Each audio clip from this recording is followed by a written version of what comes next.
क्या lithium battery पर air conditioner को रात भर चलाया जा सकता है?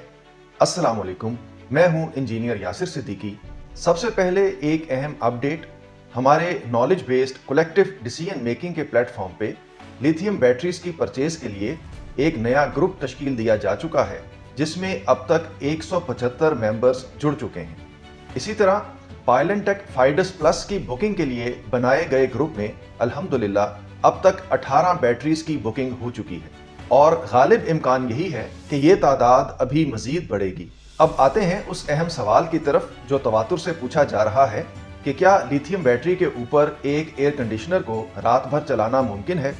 जी हाँ, बिल्कुल मुमकिन है और ख़ास तौर पर पायलनटेक फाइडस प्लस के केस में ये बात तो बिल्कुल वाज़ेह हो जाती है कि ये बैटरी आपको एक रात में 16 यूनिट्स फराहम कर सकती है, क्योंकि ये बैटरी 16 किलोवाट आवर की है और 100% डेप्थ ऑफ डिस्चार्ज के साथ आती है। अगर आप एक 1.5 टन के एयर कंडीशनर को चला रहे हैं तो उसका बिजली खर्च असल में कमरे के साइज, कमरे की प्रॉपर इंसुलेशन और आपके सेट टेम्परेचर की वैल्यू पर डिपेंड करता है। अगर 1.5 टन के एसी को समझदारी के साथ चलाया जाए तो वो एक घंटे में 1 से 1.5 यूनिट तक खर्च करता है।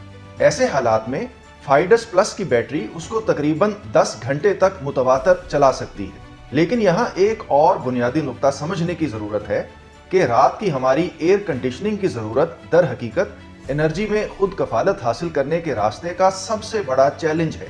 और इस चैलेंज का हल सिर्फ ये नहीं है कि हम अपनी बैटरी स्टोरेज कैपेसिटी को बढ़ाते चले जाएं, बल्कि इसका असल हल ये है कि हम कंफर्टेबल स्लीप के मकसद को कम से कम बिजली के खर्च के साथ हासिल करना मुमकिन बनाएं। इस हवाले से चंद टेक्नोलॉजीज मेरे पेश नज़र हैं, मैं इस पर काम कर रहा हूं और मुझे बड़ी उम्मीद है कि इंशाल्लाह सीजन की आमद से कबल आपके सामने कुछ ना कुछ पेशरफ्त रख दी जाएगी। आखिर में एक जाती हवाला, आज से ठीक 11 साल पहले मेरी डुअल डिग्री की जिद्दोजहद अपने दूसरे मरहले में दाखिल हुई थी, जिसे मैंने नाम दिया था ऑपरेशन अहदे वफा और इसका स्लोगन था वी आर वन।